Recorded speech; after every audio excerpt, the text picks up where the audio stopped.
Let's get started here. This is how to network for results. This is a great skill and important skill.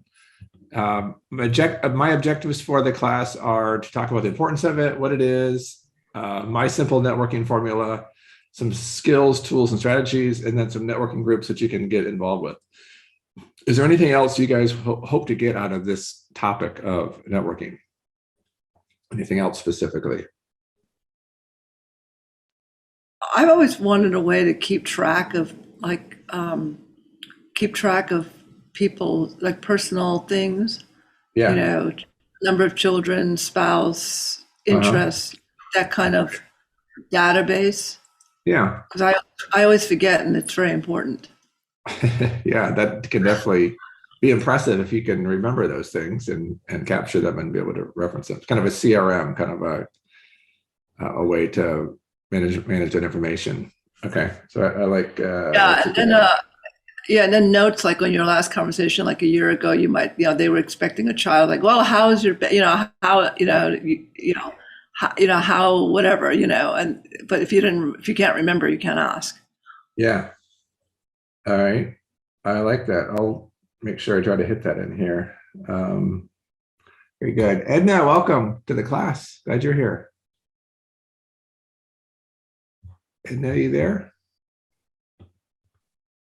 So Edna's on mute. All right, let's keep going here. All right. yes, I'm here. How you doing? Hey, Edna, welcome. Welcome. How are you today? I'm doing well. Thank you. Good, good. We're just getting started. Thanks for joining us. Okay. All right, the importance of networking. It's really important to kind of broaden and maintain our network. It's I think one of the most important steps you can make to increase the chances of our personal and professional success. Because see, here's the thing, we can only go so far by ourselves, right? We need other people in our life to help us experience our best, meet new people, have new opportunities, new experiences. And really, we do better together than we do by ourselves. And so it's really important to network with other people. And obviously, there are people that can help you and hurt you. I broadly categorize everybody into two categories. There's helpers and haters in our life. The helpers are the ones that want to help us and they cheer for us. And there are balcony people or cheerleaders, those that really do care and want the best for us. And then there's the haters who look, they're looking for ways to kind of let you crash and burn, and they kind of celebrate your failures and all of that. And so we're not talking about them. We don't want to network with them. We want to disconnect from those people and find more people that can be in our corner and be on our side and help us in that. So it's really important, though, to intentionally do this. It happens a little bit organically if you're putting yourself out there, but there's got to be kind of a little bit of an intentional plan to broaden it. And then there's also the maintenance part of it, which is important as well, because every relationship, right? It takes work to create it, but then it takes work to maintain it and keep it healthy. And so networking is constantly, finding new people and maintaining old people that are part of that network and keeping that going. COVID's made that in some ways more difficult. In some ways, it's made it easier. I'll speak to that a little bit as we go along. It's definitely made challenging of the face-to-face networking, but with technology, we've expanded our ability to network beyond our geography, which has been kind of neat. And people are more open to that. As Raphael and I've talked a little bit about that, how she's got a network of people all over the world, and it's not limited to by the people in Madrid. She's got people in Europe and other countries that she does things with online. And Lily and I have talked about that, having a community that is part of your network. That what's nice now is that you don't have to live in a certain place because of the technology. You can find like-minded people and meet with them online and have those relationships with that network, which is great. So there's been a little bit of trade-off on that. So my definition of networking is it's the art of building and maintaining mutually beneficial relationships with others. I'll send you all these notes, but there's a couple of key words I've got in here. It's an art. I really do think it's an art. It's something that you can practice. It's something you can develop. It's a skill that you can develop. Even if you're not good at it right now, you can get better at it, which is good. And so you can improve on it. But like I mentioned before, there's the building part of it where you're helping identify and grow new relationships. And then there's the maintaining of existing relationships. So they're both important. You can't do just one and leave the other one out. I think it's really, you need to be doing both. And then this phrase, mutually beneficial relationships, this is, I think, where a lot of people miss the point on networking. unfortunately, sometimes people think of networking as finding people who can do something for me, using other people to my advantage, using other people for my own agenda, right? And it's not this mutual relationship. It's a what can you do for me today kind of relationship that they think of. And those don't tend to last very long because nobody likes to be taken advantage of. Nobody likes to be on the, getting taken all the time and never given anything back to. So if the two parties believe it's a mutually beneficial relationship, then it's got a better chance of being healthy and strong going forward. So that's my definition of networking. Any thoughts or comments on that from you guys? All right, going good, going good. All right, here's my networking formula. You know me, I like to take complex things and try to make them simple. You can't always do that, but here it is. You start on the left-hand side.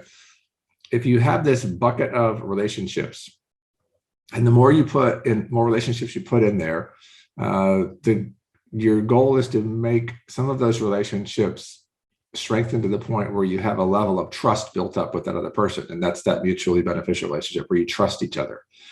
And the more relationships you have, potentially you could have more relationships that you could trust. And the more relationships that trust you create more opportunities for you to do other things. Because we do business with people, we interact with people, we trust, we give people we trust opportunities to do more things. So this could be an opportunity for work, this could be an opportunity for pleasure, this could be an opportunity for just hanging out, could be for borrowing money. I mean, all kinds of things. The opportunities are endless, but you're not going to get opportunities from people who don't trust you. And so the formula is continue to develop and build relationships so that some of those build very strong, trusting relationships. And out of that trust relationship comes opportunities. So our success, our sustainability, our ability to thrive and go forward is based on current and future opportunities that we have in life, right? I have the opportunity to teach at GetSetUp, and there was enough trust there for me to do that. And then as I taught, they offered me the opportunity to be a domain lead. That was another opportunity, right? So you build and earn trust over time in these relationships. And without that, the opportunities just aren't there and we feel stuck. So, what networking helps us do, if we do it well, is that we build more relationships that are trustworthy so that we have more opportunities to do more things. All right, what do you guys think about this? Does this make sense, this idea here? You guys are all taking it in, just taking it in. Antoinette? I agree that it makes sense. Yeah. Is it hard to do or easy to do? I think with a good plan, it could be easier to do. Yeah. Right. Mm-hmm. Yeah. Okay. Lily. Yeah, yes, the formula makes total sense. Can you speak, Kevin? It seems like modern day culture, the word trust still exists, but the concept, I don't know, it seems, I don't know, maybe it's my own personal experience. It seems like it's a very diluted, we know what it is. We all know what the concept is. We all know what the word is, but it seems that modern society it's sort of getting increasingly diluted. Is that, I don't know, I don't know, I'd just like you to comment on that. I'm not sure that's true. Just comment. But anyone else anyone can comment on that. Yeah. Yeah. I think, yeah. Go ahead, Raphael. No, yes, I understand Lily, and I can share her ideas. Sometimes it seems to be that people are not interested in, they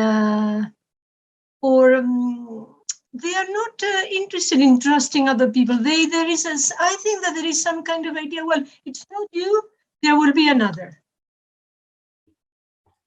Okay? So they're not open to. That involves a lot of work. It's time consuming, and it's emotionally consuming. And besides, it takes longer to reach your goals or to get what you really want or need. So yeah, but I understand your point, Lily. Yeah, I think, for example, I mean, the extreme example of that is social media. How many people has 1,000 friends? Right. Right. So that's an extreme example. But obviously, I'm not talking about that extreme, but that's obviously an indicator of something. The sort of, of 5,000 likes or 1,000 friends or et cetera, et cetera. Yeah. Yeah. So a few things on the trust. Yeah. I mean, trust is based on truth, and trust would be say, I know the true Raphael, I know the true Lily, and I can vouch for them, and I would stand up for them, and I would, that's kind of what we're talking about. And I think what Raphael's saying is a lot of people are like, I don't really want that. I don't really want to invest that much time into you to do that. I have my own people. I don't really want to give that to you. I have a limited capacity. The other thing that's happened is people have been hurt so bad, when they've trusted somebody and then they've been hurt, then they're a little shy to trust somebody again, right? That damage has been done in some places. So yeah, that could be a real frustrating relationship there, because that person doesn't have the capacity to trust because of they've been being hurt by somebody else before. That becomes a challenge. I think it does take time. It is a time thing, right? We talk about how our reputation takes a lifetime to build, but it takes a moment to just be destroyed. And that's the real dangerous part about these relationships, is because we could do something ourselves that would absolutely destroy the trust of other people, and we're in bad shape. It's really hard to kind of get back again. You have to start over with another group sometimes, so that you can rebuild that trust, because some people, they'll never forget what you did to hurt them, and they won't ever trust you again. There's people that are like that. So you got to kind of navigate those waters and kind of stay out of trouble with that. So it's really important, how we treat people and how we do that. But we have different levels of relationships, which is good. And there's very close friends, and then there's acquaintances, and there's family, and there's people at work, people that you live near, right? There's all kinds of levels of these relationships. In many ways, people try to separate, and I think it's getting harder now that we work from home so much, separate work from home, right? Work from private life. But now more and more, it's really all integrated together. And so in that sense, it really forces us to kind of be more trustworthy and more honest all the time, because they overlap so much. And if you're not careful, your carelessness can get you in trouble, and it can hurt you, not just personally, but professionally as well. So yeah, I think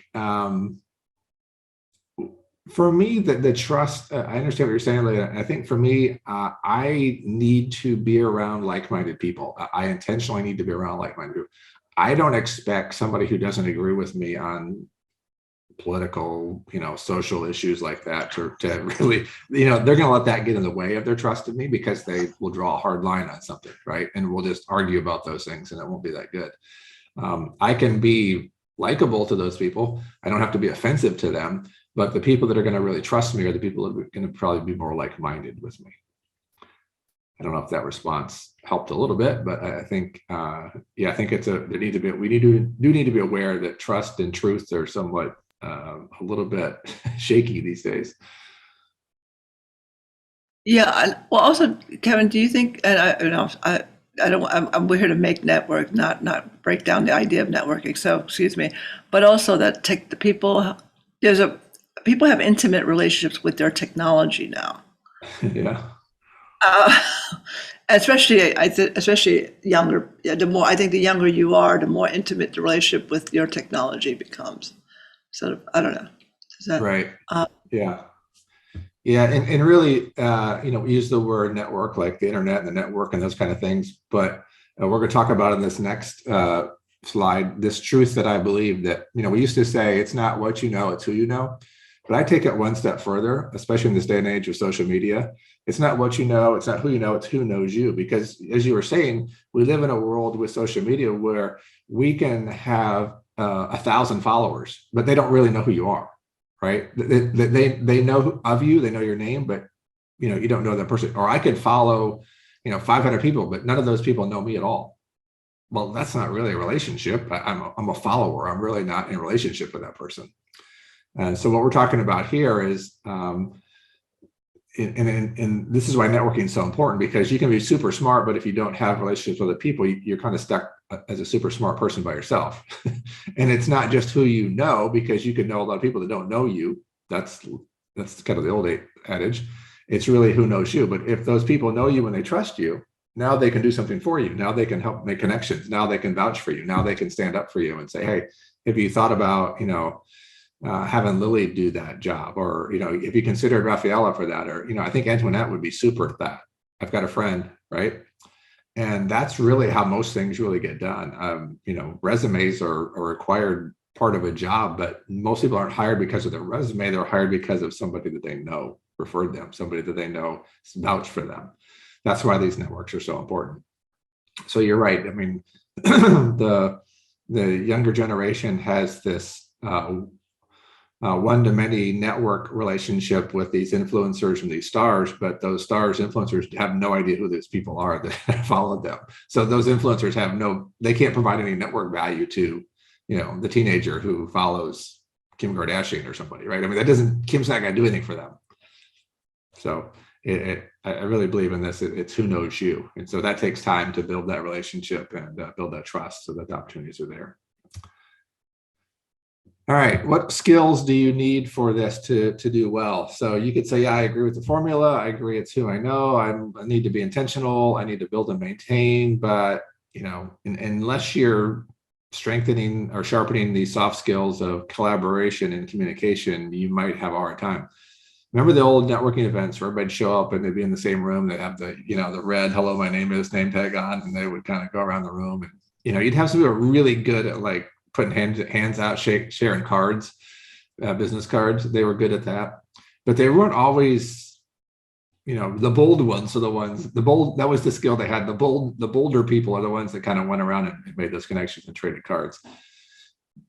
Many times in those situations, I hated that type of format. I would rather pull aside with one or two people and have a longer conversation to get to know them and build up some rapport and some trust with them. That to me, that was a better strategy for this.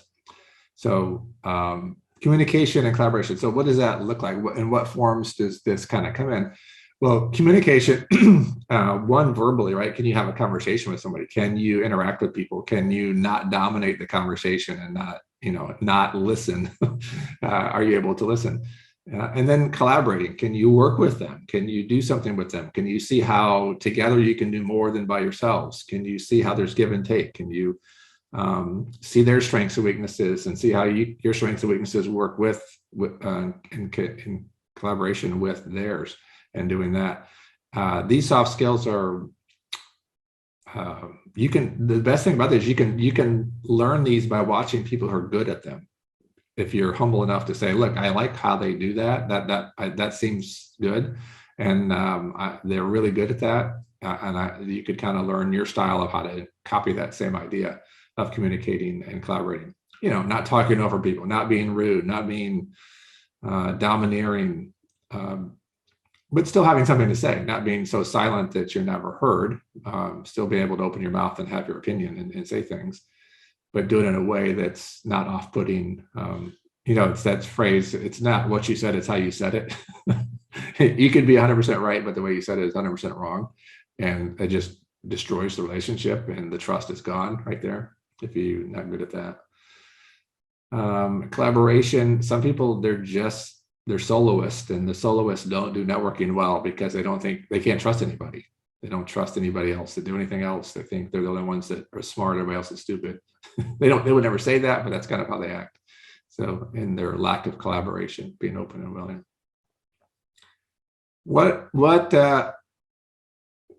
Which of these skills do you think is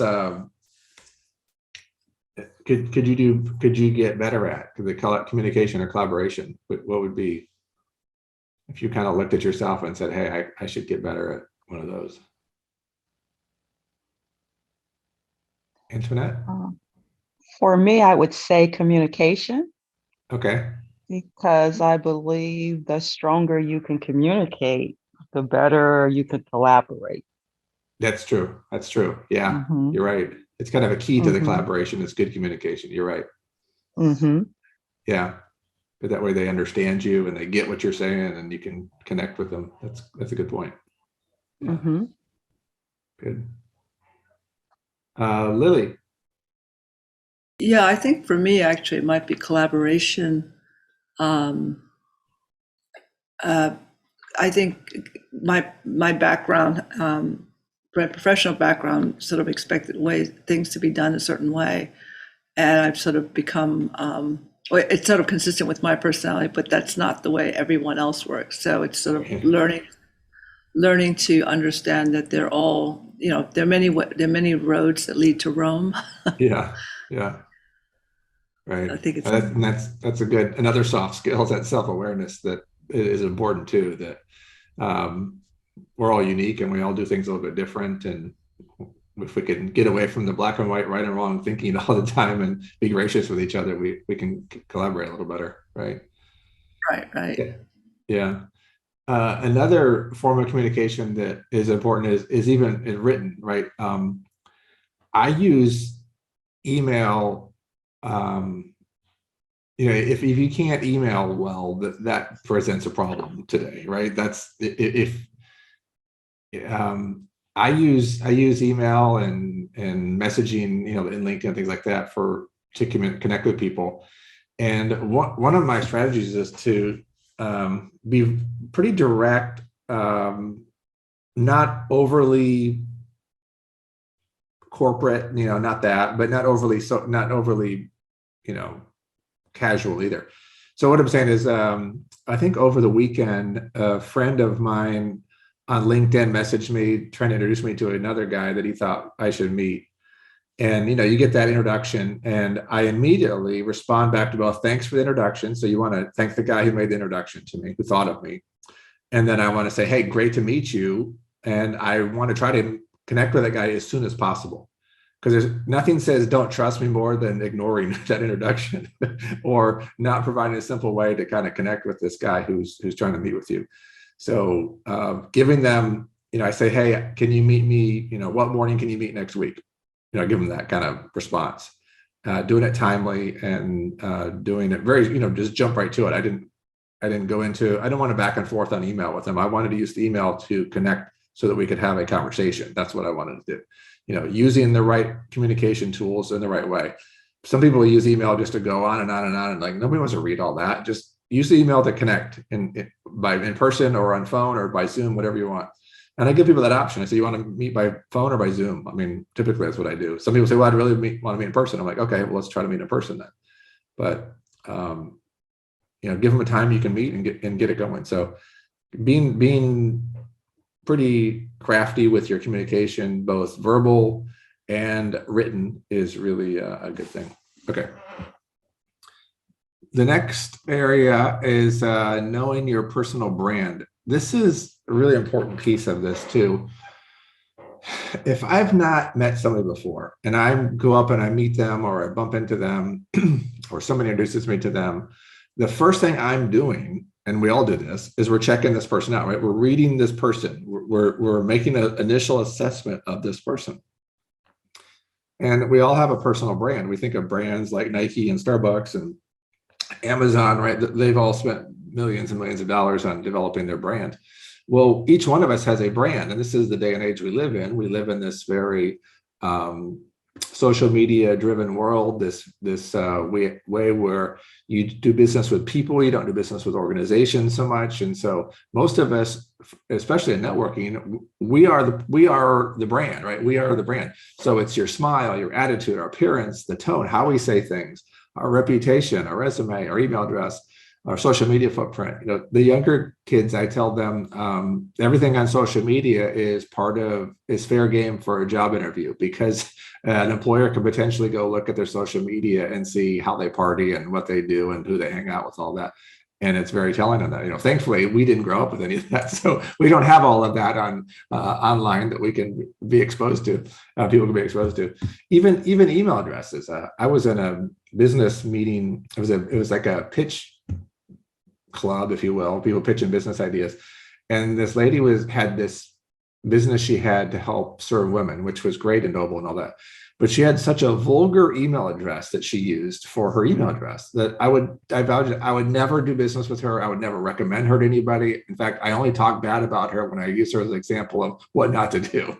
And her email was just vulgar. Like, why did you keep that? Why did you use that? Emails are free. Why did you use that email address as your email? And why are you putting it out in this public format in a professional setting? Like, I have no respect for you for that. That is just silly. So her brand was soiled, in my opinion, at that point because of what she did there. Everything else was pretty good, but that's where she blew it for me. You don't need to be vulgar with your email address. It doesn't do anything for me. So this is it. I mean, can you change your smile? I mean, you can go from not smiling to smiling. That's a big thing. Smiles are, and even when you talk and when you say hard things, if you're, mean and gruff and not saying it with the right smile, you can say hard things with a smile and people take it better. You can have an attitude that's more positive and not negative, right? You've been around people like, oh, this, you're at some networking event and it's like, oh gosh, this is so horrible. Like, I hate this. How long have you been here? And oh, these snacks are terrible, right? They're just complaining about everything. Nobody wants to be around that person. Your appearance, just be put together, just be clean. You don't let your appearance be a distraction. Some people go way too far to, try to stand out. I don't think the clothes should just be there and have people connect with you as a person, not your clothes, not your color of your hair or stuff like that. I mean, everybody can be into, their own thing, but it's like that's your brand. I mean, if you're hanging out with people that's their thing, that makes sense, right? But if you're trying to connect with people, be aware of what their kind of norms are in that sense, right? As I said, the reputation takes a lifetime to maintain it. It takes a moment to lose that, to mess that up in there. Our resume, if it's sloppy, there's typos, it's messy, that says a lot about us. People would judge us really quick based on that, more so than they should, but they do. All right, any thoughts on branding, personal branding? All of this you can do something about. May I just make a comment about your saying about that clothing? I'll just throw it out since there are many ladies in the room. I've Yeah. often heard that one should never wear a dress or anything else that's prettier than they are. Right. That's good. I've always I think that sounds sort of silly, but I think it's actually a real golden rule. Yeah. But Right. whatever it is, dress, whatever, don't wear anything that's actually more interesting than you. Right. Or makes parts of you too interesting. That's another way to say it too, right? That's another thing. I didn't think about that part. Yes, that too. Okay. Unless that's your brand. I mean, if that's your Yeah, brand, that's I guess okay. you. Unless that's what you're pushing. Okay. Right. No judgment. Yeah, right. I mean, know your audience and go That's there. right. Yeah. Know what you want. Okay. Right. Okay. So this is personal brand. All right. My keys to connecting. So, every day I'm kind of thinking about this stuff. It's like, be curious about when you meet somebody, when you're talking to somebody, when you come across somebody, just be curious. It's like just ponder, ask thoughtful questions. Don't wait for them to talk to you. Go up to them and be curious and ask them a question. People tend to like answering questions about themselves. That's a pretty normal thing. When they talk, listen for cues and clues. I do that in these classes, right? If you have your video on and you have a background, or even if you have a background on, I'll make a comment about that. When I ask you, I'm curious about where you live, and I ask you that, and then that gives me some cues and clues to talk about. So those of you that are up north, we talk about the weather and snow, and people that have nature scenes or pictures of it. Oh, did you take that picture? Right? I'm asking them questions about that. So these are all ways to connect with people. And I get to practice it every class. People come on and I try to connect with them that way. So listen for cues and clues. Don't just think, hey, I have an agenda and I want you to talk about my thing, right? Go connect with them first. Be engaging, which means that you have this give and take. Be interesting. Say something that's interesting to them. If somebody's boring to me, I don't really want to keep having a conversation with them. Like, you're of no interest to me. So this is good. We're done. And then obviously being respectful, because you're going to have differences and they're not going to be exactly like you. So being respectful. So I think these are real keys to connecting. And it's just, you get better at this by doing it, just practicing it. You could walk up to real people and do this. You could be in online and do this different ways. Which of these is hard for you? Anybody say one of these is harder than another one for them? Which ones would be a struggle, biggest struggle for you?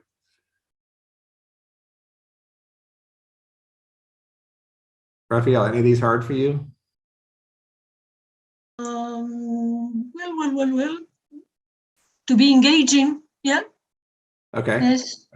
Mm-hmm. Okay. Okay. And yeah. I found you engaging in the few classes I've had. You've been engaging. Yeah. Yeah. Well, now that we are speaking about this is a bit, well, not personal, but I've got a problem with stress. Yeah.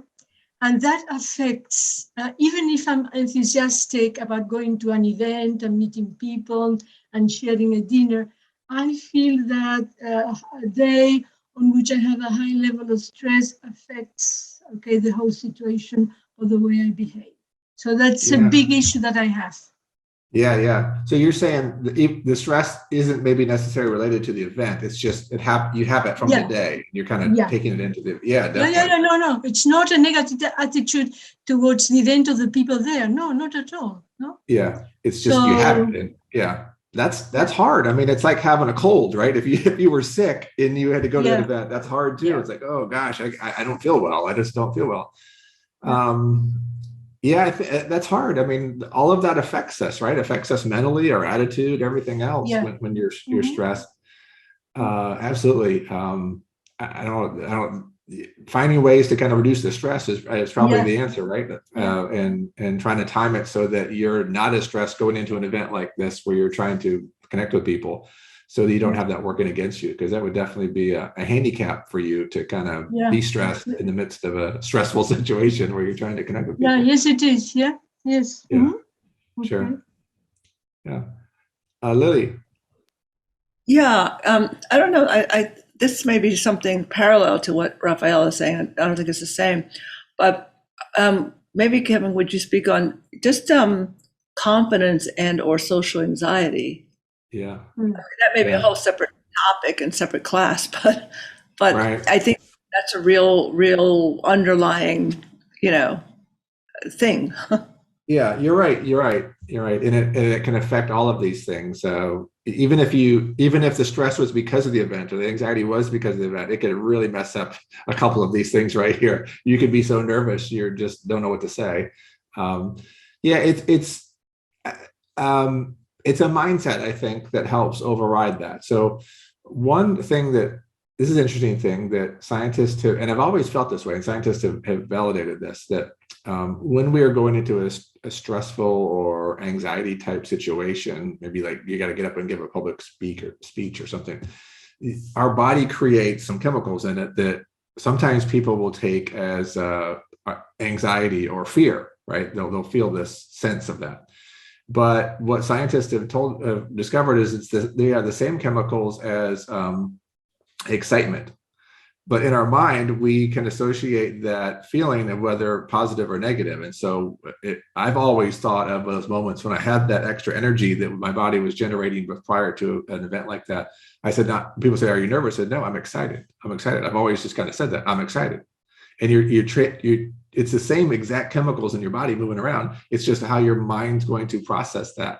And it changes your mindset then. Like if I'm excited, like I'm going to go do something. This is great. I get to go do this. Right? That's different than I'm scared to death. Something bad could happen. I don't know what's going to happen. I'm going to go up here and lay an egg. This is really, and we kind of become these self-fulfilling prophets of what we think is going to happen. Right? We say, I'm going to fail. So that's one thing. That's a mindset that you can kind of think, because your body's physiologically going to do stuff when you go to these situations that are stressful or anxiety. And if you can tell yourself when you feel that, okay, that I have I'm excited because I have the energy to go do this. My body is prepared to go do this. This is my body saying, okay, I'm ramped up, ready to go. I'm going to use all this energy for good. I'm going to channel it for good. And I'm going to put myself out there. So mindset's one of them.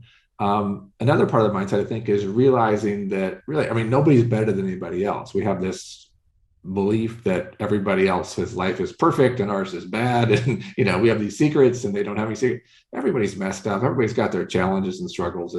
And so when you kind of realize, hey, we're kind of really all the same. Some people have better masks that they wear than others, and they pretend like they don't have problems. But behind all of that, everybody's kind of struggling with stuff. And everybody's life's a little different, but we all have similar challenges and struggles that we're dealing with. We all have our own stories and fears and concerns.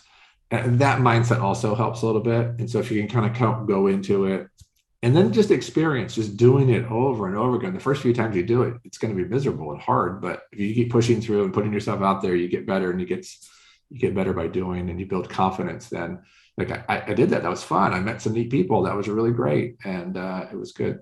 So I think those are some of the things I would say about that. Thank you. That was really helpful, especially first one about the, I guess, adrenaline or whatever you want to call it. Right, yeah, it's sort right. of I've got to, I get to. Yeah, right. Yeah. Thank you. Sure. Okay. What else? So those are some of the keys to connecting. So you got to connect with the people there, and that builds the relationship, which builds the trust. And don't think you have to do it all in the first meeting, right? You can progressively do this with people over time and build up. If you come in too needy and too hard and too fast, then that might send somebody off. But if you're kind of start building relationships with them that way, that's good. All right. What other tools are out there to do this? Obviously, you've got social media. You can find people on social media to connect with initially. Use an email to ask people for a meeting or something like that. There's kind of an art to that of, hey, I'm really interested in what you do, and I would love to have a conversation with you. Can we, do you have 15 minutes? We can do a phone call or Zoom next week, right? That kind of thing. Texting, you can text them, phone calls. People send real letters and mail anymore. I mean, you can handwrite a letter to somebody, and that's pretty impressive anymore. If somebody gets a handwritten letter from you. If you have newsletters, you can do that. So if you have a newsletter, think of your newsletter as a way to give the people who subscribe to it something for free. Don't think of your newsletter as a sales tool to get them to give you something. Use your newsletter to give them value from whatever your business or whatever your entity is that you're putting a newsletter out of. Add value to it, because then that builds that mutual relationship where you're adding value to them. You're not trying to get from them all the time. So like if every newsletter I got from an organization was they wanted me to give money, I'm like, I'm gonna stop getting this newsletter because I don't want that. I want, what value can you give me to my life? What's information you can share with me that might be interesting? Then I'll read it. And over time, that builds more trust and more equity with them. And then I say, look, you provided great value to me over the last year. I want to give some money to you, right? That's kind of how that works. Blog posts, you can go look for, you don't have to be writing your own blog posts. Go read blogs. And a lot of blogs have comments, and you can comment on blog posts. You can do this in Facebook. You can do this in Instagram. Anybody has a post that you can comment on, go in there and get involved in the conversation. And this is really interesting because sometimes you can put links in there. You can meet people. You can have a conversation with people that are interested in similar type things that you're doing. I've got a couple Facebook groups that I'm a part of that I find myself kind of reading those comments more and more because they're interesting. I learn things and I comment, and I know who's also interested in those type of things. So we have a commonality there, a mutual interest in something. So we already have that connection, and then you can evolve it from there. So commenting videos, you can do that in YouTube videos as well. You can go find some of those. They have comments as well. You can share content with other people, get people shared content, join groups, go attend events, and doing that. So lots of networking tools out there that you can use. I have, let's see. All right, what's this next one? I've got some groups. All right, these are networking groups. I mean, I feel I can't do, some of these are in the US. I don't know if they have them in Spain or not. The Chamber of Commerce, obviously, they used to have meetups. I don't know if they have real ones anymore in real life. LinkedIn, there's lots of groups on there that you can be a part of. Facebook groups are really easy to join and be a part of that. SCORE's a neat group of organization that does it. Rotary, the BNI is an interesting one. Let me tell you about BNI. BNI is in a lot of cities around the US. And what they do is they have a limited membership of people in this network. So I'm here in Florida, Tampa, Florida. So in Tampa, Florida, the Tampa, Florida BNI, they might have 2 realtors, a dentist, a plumber. They have like 1 or 2 of every different trade. And that's the only one that can be in the group. But what the group does is they always recommend the other members of their group to people who are looking for the other trades. So they're kind of this group that works together to refer people to each other inside that group. And the only way to get in the group is if somebody leaves the group and then you take the spot of somebody in that industry. So that's what that is. Obviously, Meetup, you can go to Meetup and see online. People are meeting up there. Those are free. I mean, you've got all these dating apps. You think about the ultimate form of networking is finding a mate, but you have all these dating apps that are a disaster. And I always tell people, why don't you go to Meetup and find a hobby that you like and go meet some people around that hobby and just start to build friendships there and see if anything happens. At least you have a commonality. Like, maybe you guys like the same kind of dogs, or you like to kayak, or you like to bike or run or walk, right? I mean, you find some affinity that you share together and you start with that and go from there. And the goal is not, the goal of getting together is not to have a mate, it's to enjoy whatever this interest is. And then out of that, you develop a relationship. So Meetup is good for kind of finding those kind of things in real life if you were trying to locally find something there. And all right, I've got another, I want to share another, I'll tell you about it. It's called Lunch Club. Lunch Club is it's an online service, and a guy I met through GetSetUp, one of the learners, he told me about it. He invited me to it. And I joined it about a year ago. And I went in, and I guess what I found out later is that they started doing it in real life before COVID. And then when COVID hit, they made it all online. And so I pick how many meetings I want to have a week. I just do 1 a week. Typically on Friday morning, I'll have one. And so they'll match me up with somebody that's similar to me or has similar interests that I do. And they introduce us, and then we meet through their platform on, it's like Zoom, and we meet for 45 minutes. Everybody knows it's 45 minutes. And they match you up, and I've had some really interesting conversations with people that I would never have had. And I see them, and we talk, and it's just one-on-one for 45 minutes. And we talk about business and things like that. And it's really interesting. I mean, I've had people from all over the world that I've talked to. Really fascinating. I mean, 8 out of 10 of them are interesting. 2 out of 10, it's a long 45 minutes. But most of them are good at the engaging part. Most of them are, we joke, we talk about what it is. And my goal is not to get business out of it. It's just more to connect and get ideas and share things with people. So, again, it goes back to that mindset. What am I trying to get out of this? If I'm trying to, get a client out of it, then the people I've talked to, people said, no, I know in 10 minutes if they're trying to get me as a client right away. And they said, it's really painful. They don't really want to be in that conversation if they feel like somebody's trying to get them for something. Excuse me, Kevin, what's the name of that organization? Yeah, it's called Lunch Club. Let me see if I can. Yeah. It's lunchclub.com. Yeah. Yeah. Kevin, is it primarily just business oriented, or is there also a social element? Mostly business, I think. But Okay. you can make it whatever you wanted, really. But most of the people, they're, we talk about business. Mm-hmm. Okay. Yeah. I guess I've done 30 meetings. It's neat. I mean, it's good. I've enjoyed it. It connects to people that I wouldn't normally bump into. Right. But it's. Yeah, I'm looking at their website. I get to think outside the box a little bit and get challenged and give and take. No. I'm not trying to make long-term relationships with anybody. I'm just, but I value the sharpening with one another of other people that are like-minded. So that's out there. That's good. Let's see.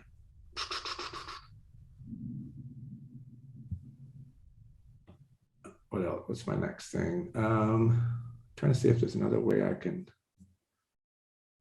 there's anything in here that lets me share this with you guys.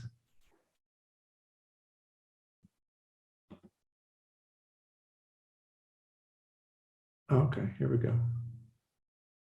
All right, I'm gonna put this link inside the chat if you guys use it. I think it helps my cred or something. I don't know. We'll see. There's a link. So if you guys join, go through that. I don't make money. It's not a money thing. It's just that they're all about networking. So they're like, hey, if you helped us network, then great. Do you guys see the link? Yeah, it's In the clear. chat? Okay. Thanks. Yes. Yeah. Good. All right. Here's my personal networking plan. So there's a practical part of all the things we talked about. Here's some ideas here. Intentionally connect with others. This is the biggest part that keeps people from doing it, right? They just don't intentionally, they think they're just going to bump into people. They think it's just going to, they're going to run into somebody on the street or something's going to happen, or somebody's going to call you out of the blue, or you're going to get a random email. No, I don't think so. How do you intentionally connect with other people, both live and online? So, put yourself out there. That's what I call it. Putting yourself out there, making yourself available, showing up at things, signing up. There are so many online free conferences you can sign up for. I mean, probably one a day you can sign up for. Yeah. I do a lot of that. To be honest, I don't typically make all of them because I have other things going on, but it does give me a chance to kind of hear people. I try to get the opportunity to go back and listen to stuff later when I can and get ideas and network through that. Sometimes that's helpful. Then second, follow up, nurture, and maintain the connections. It does, even though these lunch clubs, I make notes of all these conversations I have, which is number 4, but a lot of them I don't go back to. So if I really wanted to build that connection, I would follow up. I do follow up right away, like, hey, thanks for the conversation. We connect on LinkedIn, those kind of things. But most of them we're not trying to do long-term with that one. But those of you want to, you need to really nurture it and maintain it and keep it going forward. The first time you meet somebody, it's not going to build enough trust probably for you to really get a lot out of it. It's going to take some time. Find ways to add value to other people. Give more than you take. Like you've come across an article that this person might be interested in, send it to them, right? If you meet somebody else that you think would help them, introduce them to each other, right? You find some product or something that, buy it and send it to them as a gift. I mean, it depends on how serious you are to make connection with these people. But if you're adding value, think about how you can add value, outgive the other person, and they're going to appreciate you more. If they feel like they're outgiving you, then they feel like you're taking, and not as much a strong relationship there. All right, 4 is track your relationships. This is what Lily was getting on, this customer contact resource management tool. Lots and lots of these out there. Businesses use them to track things, but it's smart to do this personally as well. At a bare minimum, you could use a spreadsheet to put them in. You could also use your contacts on your phone to put them in. There's notes in there that you could do it in there. I use a program. I don't use it as much as I'd like, but I use a program that's called, what's it called?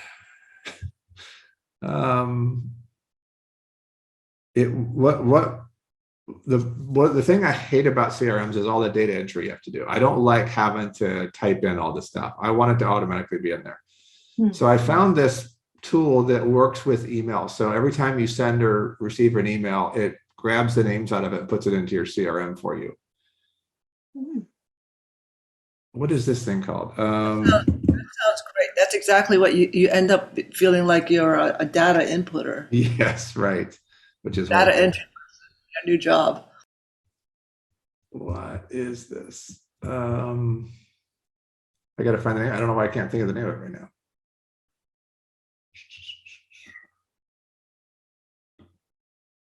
It is, like I said, it's working in the background for me.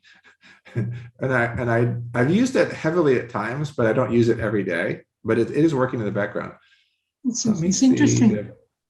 Let me see if I can. One of those things that you can keep your regular phone book contact lists for the people that that's sort of really in your life, but you can keep sort of I don't know, other contacts that you don't necessarily have in your life, but you want to keep track of, and maybe even have a tick system where talk about stay in touch, like, here's a group of, make a subset and say, these people I need to contact, once every month, or, Yeah. these people I can contact, every semi-annually, et cetera. Nimble. All right, it's called Sorry? Nimble. Do you see Nimble. it? It's called Yeah. Nimble. All right. Nimble. All right.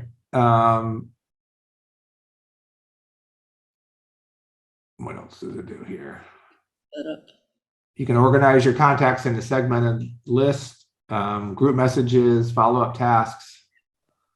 Wow. See, it grabs, Yeah. it goes into all their social media and finds all their information and pulls it right in here for you, which it'll go into Facebook and LinkedIn, and it'll grab their information and you can verify that's the right person. And you can create fields like birthdays and kids and things like that. Wow. Right. Yeah, exactly. Yeah, it's almost like you can create. It's sort of how like dignitaries or people who have a lot of oftentimes diplomats will have the person on there right behind them, whispering in their ear all the personal information they need to say when they say hello to the dignitary. Hello, how is your wife? Barbara. You think they really? You think they didn't know the name? Someone's whispering it in their ear. Right. All right. So here's mine. It has a dashboard of tasks and email tracking. It even tells you who's read emails when, which is nice. Uh-huh. See, I don't live in this. This isn't what I use to manage all my stuff, but all my contacts are in here. Right. They're all in here. So let me go into. Is there an annual fee or? Yeah, it's about 240 a year. Okay, that's so it's not free. But okay, so here's a person, and it's got her name or picture, where she works. I mean, it's pulled a lot of stuff, and then it tracks every time you send something. So if you send emails and all that, it puts all that information in here. You can put notes in. You can add data fields. All these things are in here. Right. I trust you, Kevin, to curate the best app. Yeah, I really like this one's been good. It does more than I needed to do, but it's not so complicated. So I think the guys, we all know that Salesforce is the ultimate CRM in business, and I hate Salesforce. I hate that program. Too many companies spend too much money doing it, and they become data entry people, and the salespeople hate it because the management wants the output, but to get the output, the salespeople have to stop selling and become data entry people. So I think what I believe is somebody left Salesforce and started Nimble for people who didn't want all that headache. They wanted something that was going to work easily for them. Right. You want, as you say, you want it to work for you. You don't want to work for it. Yeah. Yeah. So this is kind of all going in the background, which is kind of neat. I'm looking at it. It tells me last time I contacted by them, or I contacted them. Keeps track of all the messages we said. It's just happening in the background because it's hooked up to my Gmail accounts. Okay. But you can hook it up to Outlook, I think, too. Mm-hmm. Yeah. All right. And then going back to my slides, right? I mean, repeat steps 1 through 4. It's just this, it's like any relationship, right? It just takes time to do it over and over and over and over again, and keep working it. It's I've got several people I need to reach out to this week that I'm setting up appointments with to meet with and do that. So there's the challenge of meeting people, scheduling time to meet with them, and then following up with them with next steps and doing all that. Raphael, HubSpot. Yeah, that's another one that's out there that works. Businesses use that a lot too, HubSpot. You can connect that with some other processes and things as well. Yeah. With HubSpot. Mm-hmm. Do you use that one, Raphael? Yeah, and they offer a lot of resources, a lot of free resources. The interesting thing is not that they are free, but they are very interesting, very useful. Okay. Yes.